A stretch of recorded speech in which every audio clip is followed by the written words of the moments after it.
नमस्कार, मैं अशोक कुमार पांडे और स्वागत है आपका टीसीएच पर। आदमी के पागल होने की सबसे बड़ी निशानी क्या होती है? आदमी के पागल होने की सबसे बड़ी निशानी यह होती है कि वो खुद को खुदा मानने लगता है, खुद को भगवान मानने लगता है। और डोनाल्ड ट्रंप अब धीरे धीरे उन्हीं हालात में पहुंच रहा है। डोनाल्ड ट्रंप अब धीरे धीरे वहीं पहुंच रहा है। अगर मेरी बात पर यकीन नहीं है तो स्क्रीन पर देख लीजिए, ट्रंप ने खुद पोस्ट किया है अपने ट्रुथ सोशल पर, जिसमें खुद को ईसा मसीह की तरह दिखाया है। जो पोप हैं, ईसाइयों के सबसे बड़े धर्म गुरु हैं, उनके साथ बदतमीजी कर रहा है, उनके बारे में घटिया बातें लिख रहा है। और जहां उसने लिखा है वहां उसके समर्थक ही ट्रंप को गालियां दे रहे हैं कि तुम पोप के बारे में ऐसा कैसे कह सकते हो। दरअसल यह पागलपन पैदा इसलिए हुआ है क्योंकि पोप उसके लिए तालियां बजाने की जगह लगातार जंग की मुखालफत कर रहे हैं, लगातार कह रहे हैं, इनडायरेक्टली और डायरेक्टली लगातार ये कह रहे हैं कि ये जो अटैक रोज हो रहा है, रोज कभी ईरान पर हमला, कभी किसी पर हमला, वो हमला सही नहीं है। और उन्होंने यहां तक कहा था कि जो राजा, जो बादशाह जबरदस्ती दूसरों पर हमला करता है, खुदा उसकी प्रेयर नहीं सुनता, गॉड उसकी प्रेयर नहीं सुनता। उसकी जो प्रेयर्स होती हैं वो बेकार हो जाती हैं। आमतौर पर पोप इन मामलों में नहीं बोलते हैं, लेकिन ये पोप लगातार इस जंग के खिलाफ बोल रहे हैं। दरअसल जो भी हक पसंद होगा, जिसकी भी आंखें खुली होंगी, जो भी दुनिया को देख पा रहा होगा, जो भी अमेरिकी पैसे और ज़ायनिज्म के प्रचार के आगे अंधा नहीं हुआ होगा, उसकी समझ में साफ आएगा कि यह बिना मतलब की जंग नहीं होनी चाहिए थी। और इस जंग में अगर किसी की गलती है, पूरी की पूरी 100% गलती है, तो वो इजराइल और अमेरिका की है। और मजेदार बात यह है, ट्रंप ने कई साल पहले, मेरे ख्याल से 2020 में एक ट्वीट किया था और उस ट्वीट में कहा था कि ईरान जंग तो कभी नहीं जीतता, लेकिन डिप्लोमेसी कभी नहीं हारता। बातचीत, निगोशिएशन जो होती है उसमें कभी नहीं हारता। पर्शियंस के बारे में, ईरानियों के बारे में यह माना जाता है कि वो हमेशा से बहुत शानदार डिप्लोमेट रहे हैं। जैसे मैं आपको एक एग्जांपल दूं, कैसे बातें कही जाती हैं दुनिया से डिप्लोमेसी में बिना कुछ कहे हुए। आप ईरान की डिप्लोमेसी का, डिप्लोमेटिक जो पूरी की पूरी उनकी टीम जो गई थी, उसके सिर्फ तस्वीर देखिए। जब आप उनकी तस्वीर देखेंगे तो आप देखेंगे सबने एक रंग का, काले रंग का सूट पहना हुआ था। इसके कई सारे मानी होते हैं। पहला तो ये कि जो दुनिया में ये प्रचार करने की कोशिश कर रहे हो कि हम अलग अलग हैं, हमारे बीच में झगड़े चल रहे हैं, वो बेकार की बात है। आईआरजीसी के रिप्रेजेंटेटिव हो या फिर गवर्नमेंट के रिप्रेजेंटेटिव हो, सब एक साथ एक तरह से सोच रहे हैं, एक रंग में हैं। दूसरा, मीनाब की बच्चियों की जिस तरह से तस्वीरें और बाकी सब लेकर ये लोग आए थे, काला सूट, आपको पता है मुहर्रम में काले कपड़े पहने जाते हैं। तो कई सारी चीजें उससे निकल कर आ रही थी। ये डिप्लोमेटिक लैंग्वेज अभी ट्रंप जैसों को बरसों बरस सीखनी पड़ेगी। तो अपने पागलपन में वो क्या कह रहा है? अपने पागलपन में कह रहा है कि स्ट्रेट ऑफ हॉर्मुज को हम ब्लॉक कर देंगे। ब्लॉक तो पहले से है, अब और कैसे ब्लॉक करेंगे? ब्लॉक ऐसे करेंगे कि स्ट्रेट ऑफ हॉर्मुज की तरफ ना कोई शिप जा पाएगी और ना ही वहां से बाहर निकल पाएगी। मतलब एक कमरा जो बंद है, जिसमें सिर्फ ईरान की इजाजत से कोई आ सकता है और जा सकता है, उस पर एक और ताला आप लगा देंगे। इससे होगा क्या? ट्रंप जो इशारा कर रहा है वो चाइना की तरफ इशारा कर रहा है और इंडिया की तरफ इशारा कर रहा है कि इनको तेल मिलना बंद हो जाएगा। तो आपको क्या लगता है कि चाइना जाकर आपके कदमों में बैठ जाएगा? और इंडिया के प्राइम मिनिस्टर तो वैसे भी आपके ग्रुप को बिलोंग करते हैं। इंडिया के प्राइम मिनिस्टर तो वैसे भी आपके कहे पर चलते हैं। आपने कहा ईरान से तेल खरीदना बंद कर दो, बंद कर दिया। आपने कहा ईरान से तेल खरीदना शुरू कर दो, शुरू कर दिया। आपने कहा रशिया से तेल खरीदना बंद कर दो, नरेंद्र मोदी ने रशिया से तेल खरीदना बंद कर दिया। आपने कहा रशिया से तेल खरीदना शुरू कर दो, नरेंद्र मोदी ने रशिया से तेल खरीदना शुरू कर दिया। तो वो तो पहले से ही आपके बस में है। और चाइना ना पहले आपके बस में था, ना आपके बस में अब है। अब अगर इस ब्लॉकेज का खेल होगा तो इसका क्या असर पड़ेगा, पहले इस बात को समझिए। और शुरुआत यहां से करते हैं कि क्या यह ब्लॉकेज पॉसिबल है। अगर कागज पर देखें तो यह ब्लॉकेज बिल्कुल पॉसिबल है। अमेरिका के पास बड़े बड़े शिप हैं और उन शिप्स को, जेराल्ड फोर्ड और जो बाकी शिप्स हैं, उन शिप्स को दोनों तरफ वो लगा सकता है। जरूरत कितनी पड़ेगी? कम से कम 2 शिप्स की जरूरत पड़ेगी स्ट्रेट ऑफ हॉर्मुज के लेफ्ट में लगाने की, ताकि वहां से जहाजें ना आ सकें। और कम से कम एक बड़ा शिप लगाना पड़ेगा स्ट्रेट ऑफ हॉर्मुज जहां खत्म होता है, उसके बाद, यानी नक्शे में राइट तरफ। दक्षिण तरफ आपको लगाना पड़ेगा। चलिए ये 3 शिप हो गए, लेकिन क्या सिर्फ इन 3 शिप से काम चल जाएगा? नहीं, आपको स्ट्रेट ऑफ होर्मुज के अंदर भी लगाने पड़ेंगे कि कोई स्मगल करके अगर निकलता है तो आप उसको रोक सकें। स्ट्रेट ऑफ होर्मुज 21 माइल का है, लेकिन पर्शियन गल्फ 21 माइल का नहीं है, वो दोनों तरफ काफी बड़ा है। तो 2 जहाजों के अलावा आपको ढेर सारे और जहाज लगाने पड़ेंगे, उतने बड़े ना सही, छोटे छोटे जहाज। आपको यह लगता है कि बहरीन और यूएई ऐसे में वहां पर अपनी नेवी भेज देंगे, या हो सकता है कि सऊदी अरबिया भी अपनी नेवी भेज दे। अभी तक जो मेरी समझ बनी है वो बहुत क्लियर बनी है कि सऊदी अरबिया इसमें नहीं पड़ेगा। सऊदी अरबिया कतई वहां पर अपनी जहाजें नहीं भेजेगा, लेकिन भेज भी सकता है प्रेशर पड़ने पर। यह तय है कि यूएई भेजेगा और बहरीन भेजेगा। नाटो का जहां तक सवाल है, इंग्लैंड ने साफ साफ मना कर दिया है कि हम उसमें कोई जहाज नहीं भेजेंगे। फ्रांस से भी उम्मीद नहीं पालनी चाहिए, और कनाडा ने जिस तरह से, केर्नी ने जिस तरह से कल बयान दिया अमेरिका के खिलाफ, और जबरदस्त बयान दिया है, वो बयान सुनना चाहिए सबको कि किसी राष्ट्रपति, किसी प्रधानमंत्री को अपने मुल्क के खुद मुख्तारी के लिए कैसे बात करना चाहिए। वो कल जो केर्नी का बयान आया है उसको सुनकर सीखना चाहिए। आगे बढ़ने से पहले वही अपील कि अगर चैनल को सब्सक्राइब ना किया हो, बिना सब्सक्राइब किए आप चैनल को लगातार देख रहे हैं और वीडियोस पसंद आ रहे हैं, तो चैनल को सब्सक्राइब जरूर कर लीजिए। तो इनके साथ आएंगे बहरीन और यूएई, मोटा मोटा मान लीजिए, और इन्होंने ब्लॉक कर दिया। ये एक पॉसिबिलिटी है। अब इस पॉसिबिलिटी के साथ जो जुड़ा है उसको समझिए। एक बार आपने इकोनॉमिक ब्लॉकेज किसी कंट्री का किया तो आपने जंग का ऐलान कर दिया, और जंग के ऐलान का मतलब यह है कि ईरान को खुली छूट मिल जाएगी कि वो इनके ऊपर हमला करे। आप जानते हैं कि पहले भी इनका बड़ा जहाज ईरान के हमलों से मार खा के जा चुका है। इन्होंने कहा था किचन में आग लगी थी, लेकिन समझ में आया कि 1.5 साल लग जाएगा उसको बनने के लिए, इसलिए किचन में आग नहीं लगी थी, मिसाइल की मार पड़ी थी। तो पहली बात तो यह कि मिसाइलें गिरेंगी इन जहाजों पर और इनको परेशान करेंगी, नंबर 1। नंबर 2, अगर दुबई अपनी जहाजें भेज देगा, यूएई अपनी जहाजें भेज देगा, बहरीन अपनी जहाजें भेज देगा, तो ईरान के पास खुली छूट है कि वो बड़े आराम से इनके ऊपर हमला करे। यूएई से वीडियोस अभी तक नहीं आए कि किस तरह की वहां चोट पहुंची है, लेकिन कतर ने अपना वीडियो कल परसों में जारी किया था। अल जजीरा पर वो पूरा वीडियो आया था और समझ में आया था कि सारे अमेरिकन सिस्टम के बावजूद ईरानी मिसाइलों ने कतर में जबरदस्त कहर बरसाया है। तो जाहिर है यूएई और बहरीन में पहले भी कहर तो बरसा ही है। बहरीन में अब जो 5th फ्लीट है वो दोबारा नहीं आने वाली। अब इसके बाद जब ईरान हमला करेगा तो कम से कम यूएई और बहरीन पर तो जबरदस्त हमला करेगा, और दूसरे आयल सेक्टर्स पर भी हमला कर सकता है। यानी जो अभी तक थोड़ा बहुत तेल निकल जा रहा था वो तेल भी निकल कर नहीं आएगा। ना कोरिया में आएगा, ना जापान में आएगा, ना इंडिया में आएगा, ना बाकी कंट्रीज में आएगा। तो आप सोचिए प्राइस की कीमत और बढ़ेगी। इसीलिए सुबह सुबह कालीबाफ ट्वीट करते हैं कि आप ब्लॉकेज लगाइए, जो $5-6 में आपके यहां अभी गैस मिल रही है वो ख्वाब बन जाएगी। गैस की कीमतें कई गुना बढ़ जाएंगी।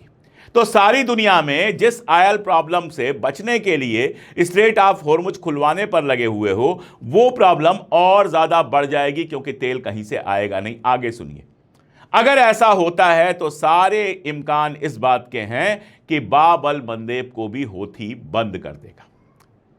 अभी हौथी ने फ्रांस के एक बड़े जहाज को पीछे लौटने पर मजबूर किया है, तो जाहिर है बाब अल मंदेब को वो बंद करेगा। पहले भी उसने बाब अल मंदेब को बंद किया था, और जब बाब अल मंदेब बंद था, रेड सी से सारा आना जाना बंद था, सबने कोशिश करके देख ली, इजराइल ने कोशिश करके देख ली, सबने कोशिश करके, अमेरिका ने खुद कोशिश करके देख ली, लेकिन हौथियों से बाब अल मंदेब को नहीं खुलवा पाए।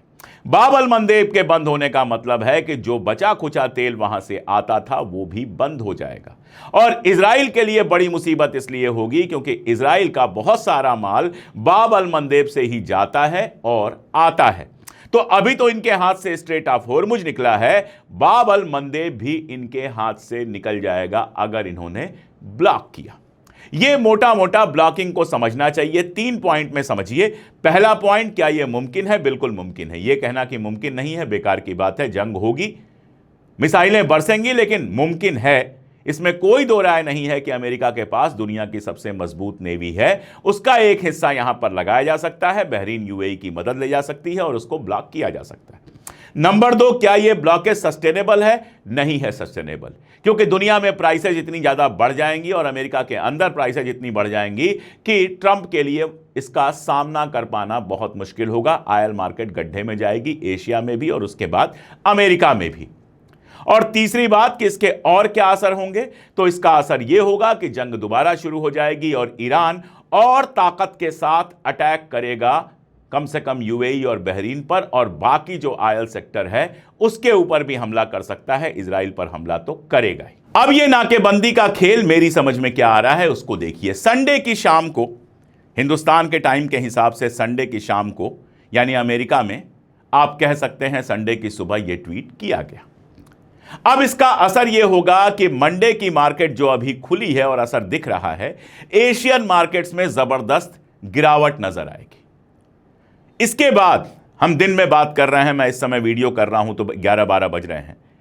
इसके बाद जब अमेरिका में मार्केट खुलने वाला होगा, यानी आज की देर रात, उस समय ट्रंप का एक और ट्वीट आ जाएगा कि हम बातचीत अभी चल रही है, बहुत अच्छी बातचीत चल रही है और ब्लॉकेज फिलहाल हम टाल रहे हैं, या इस तरह की कोई बात आ जाएगी कि अमेरिका का मार्केट ऊपर चला जाए।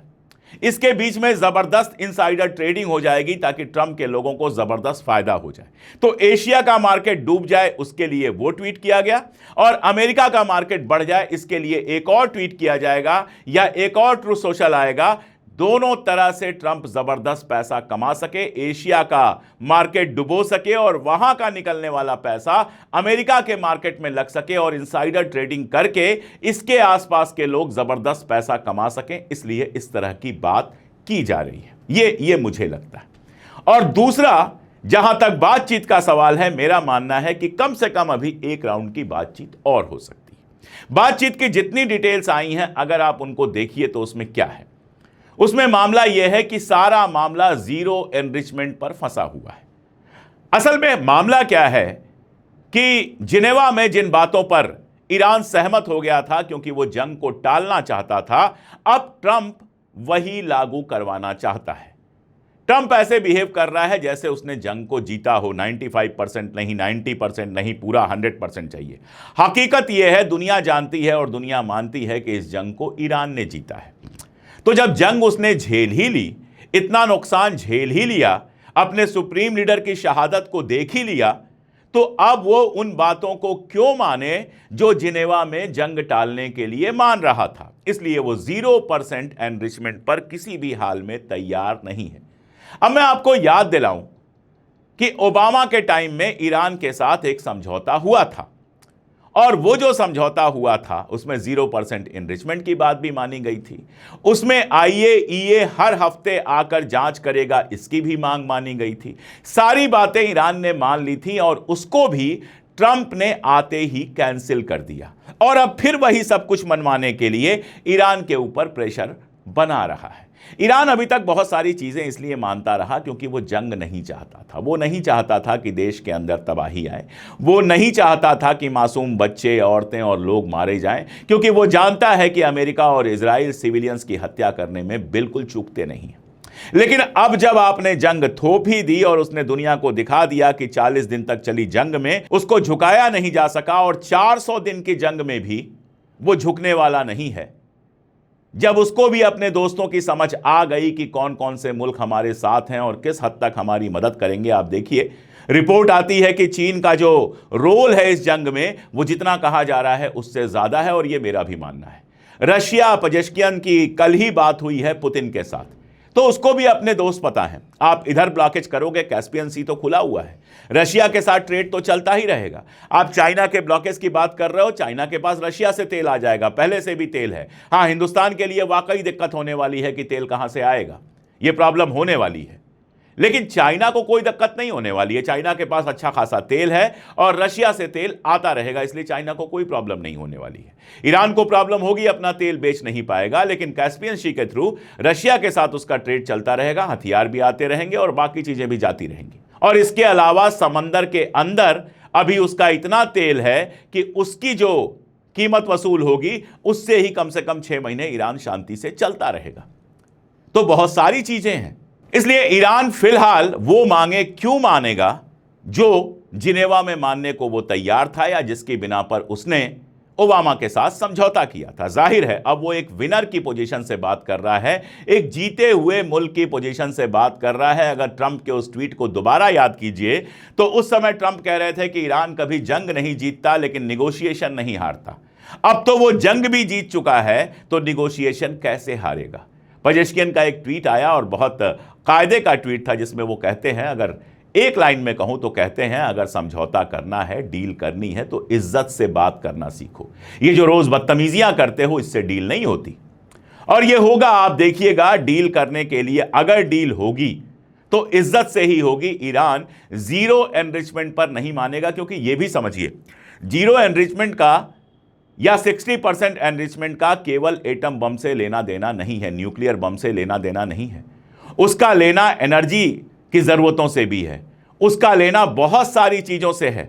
हिंदुस्तान जैसे देश या बाकी देश या अमेरिका ये एटॉमिक एनर्जी का इस्तेमाल सिर्फ बम बनाने के लिए नहीं करते हैं, बहुत सारी चीजों के लिए करते हैं। मेडिकल रिसर्च के लिए करते हैं, पावर के लिए करते हैं, पावर सेक्टर बिजली के लिए करते हैं। तो ईरान को भी हक है करने का। वो क्यों अपना एनरिच्ड यूरेनियम किसी और को गिफ्ट करेगा? वो क्यों 0% एनरिचमेंट पर आएगा?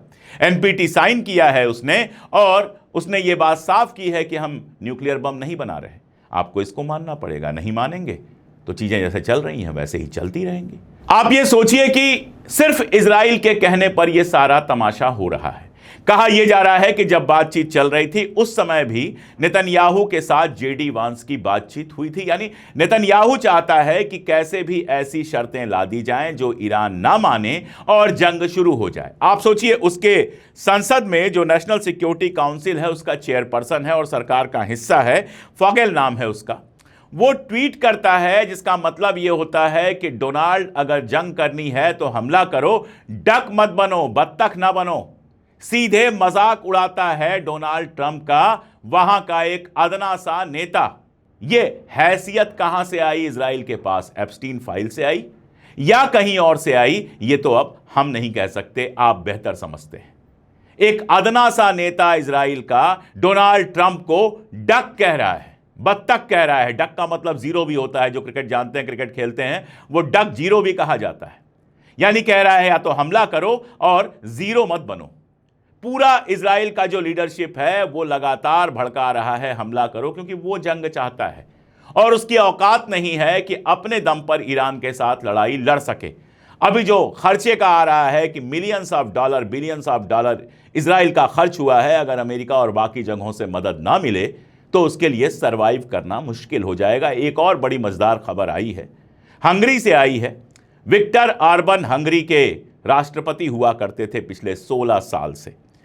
शानदार उनको बहुमत मिला था, मैंडेट मिला था, जिसके दम पर संविधान बदल दिया था, जिसके दम पर जुडिशरी में अपने पसंद के जज बिठाए थे, जिसके दम पर ट्रायल्स की पूरी आर्मी बनाई थी। उनकी जो भी मुखालिफत करता था ट्रायल्स लग जाते थे उसके पीछे। लेकिन हार गए चुनाव विक्टर ऑर्बन इस बार, और ये इजराइल के लिए बहुत बुरी खबर है। मैं आपको बताऊं कि विक्टर ऑर्बन का प्रचार करने के लिए जेडी वांस गए थे वहां पर हंगरी यूएस फ्रेंडशिप डे मनाने के बहाने, और वहां पर डोनाल्ड ट्रंप का भाषण मोबाइल से सुनाया गया था। बेंजामिन नेतन्याहू ने अपने बेटे को भेजा था वहां पर प्रचार करने के लिए, क्योंकि ईयू के अंदर जब भी इजराइल के खिलाफ कोई सैंक्शन का प्रस्ताव आता था विक्टर ऑर्बन उसको गिरा देता था। पुतिन भी उसका दोस्त था, ट्रंप भी उसका दोस्त था, सब उसके दोस्त थे। लेकिन इतने सबके बावजूद वो चुनाव हार गया। तो अब ईयू के अंदर इनकी पोजीशन, इजराइल की पोजीशन और खराब हो सकती है। स्पेन के प्रधानमंत्री को अमेरिका गालियां दे रहा है, इजराइल क्या क्या कह रहा है, और स्पेन का प्रधानमंत्री इस समय चाइना घूमने गया हुआ है। दुनिया में जो कुछ चल रहा है बेहद मजेदार चल रहा है। दुनिया चाइना की तरफ देख रही है और दुनिया अमेरिका की हेजीमोनी से बाहर निकलने के लिए तड़प रही है।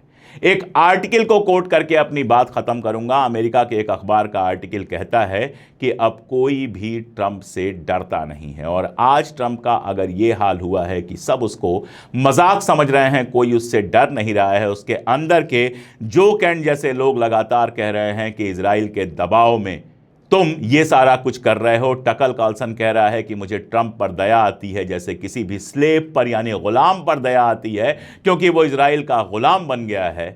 तो इसकी वजह समझना कोई खास मुश्किल काम नहीं है। इसकी सबसे बड़ी वजह है कि ईरान ने उसको घुटनों पर ला दिया है। उसकी हकीकत, उसके ताकत की हकीकत दुनिया के सामने खोल कर रख दी है। और यही वजह है, मुझे लगता है कि अभी डील की बात आगे बढ़ेगी। एक आध दिन में खबर आ सकती है कि दोबारा बातचीत हो रही है, लेकिन बातचीत सक्सेसफुल तभी होगी जब अमेरिका का ये नशा उतरेगा कि वो इस जंग को जीत चुका है, हकीकत को स्वीकार करेगा कि वो इस जंग को हार चुका है। आज के लिए इतना ही, बहुत शुक्रिया।